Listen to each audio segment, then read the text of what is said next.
Police ഉദ്യോഗസ്ഥൻ ഫോണിൽ ഭീഷണിപ്പെടുത്തിയതായി പരാതി.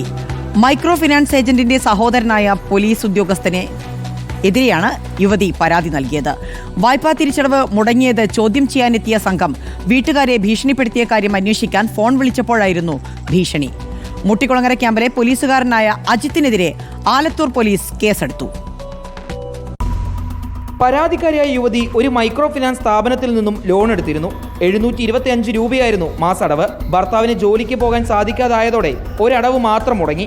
പിന്നാലെ ഫിനാൻസ് സ്ഥാപനത്തിലെ ഏജന്റുമാർ കൂട്ടമായി വീട്ടിലെത്തി. യുവതി വീട്ടിലില്ലെന്ന് അറിഞ്ഞിട്ടും ഏജന്റുമാർ ബന്ധുക്കളെ ഭീഷണിപ്പെടുത്തി. ഇത് ചോദ്യം ചെയ്യാൻ ഇവർ ഏജന്റിനെ ഫോണിൽ വിളിച്ചപ്പോൾ ഏജന്റിന്റെ സഹോദരനായ പോലീസ് ഉദ്യോഗസ്ഥൻ പരാതിക്കാരിയെ ഭീഷണിപ്പെടുത്തുകയായിരുന്നു. തുക ഉടൻ അടച്ചില്ലെങ്കിൽ ഇനിയും ഏജന്റുമാർ വീട്ടിൽ വരുമെന്നും ചാകുന്നെങ്കിൽ ചത്തു കാണിക്കുമെന്നുമായിരുന്നു മുട്ടിക്കുളങ്ങര പോലീസ് ക്യാമ്പിലെ ഉദ്യോഗസ്ഥന്റെ ഭീഷണി. ചേച്ചി വരാൻ പറ്റില്ല. പിന്നെ അവിടെ കണ്ടോ, നാളെയും ഇതേപോലെ തന്നെ ആയിരിക്കും. നിങ്ങൾക്ക് എന്താ ചെയ്യാൻ പറ്റുന്ന ചെയ്യും? നിങ്ങൾ എന്ത് ചെയ്യും? നിങ്ങൾ നാളെ വാ, ഇവിടെ നിന്ന് ഞങ്ങളുടെ ശവം കൊണ്ട് കൊണ്ടുപോണ്ടി വരും. നിങ്ങൾ നാളെ വാ.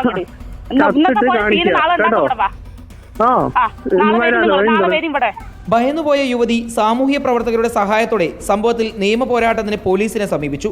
തന്നെ ഭീഷണിപ്പെടുത്തിയ മുട്ടിക്കുളങ്ങര പോലീസ് ക്യാമ്പിലെ അജിത്ത് എന്ന ഉദ്യോഗസ്ഥനെതിരെ ഇവർ പരാതി കൊടുത്തു. സംഭവം അന്വേഷിച്ച ആലത്തൂർ പോലീസ് അജിത്തിനെ 4ാം പ്രതിയാക്കി കേസെടുത്ത് അന്വേഷണം ആരംഭിച്ചിരിക്കുകയാണ്. റിപ്പോർട്ടർ, പാലക്കാട്.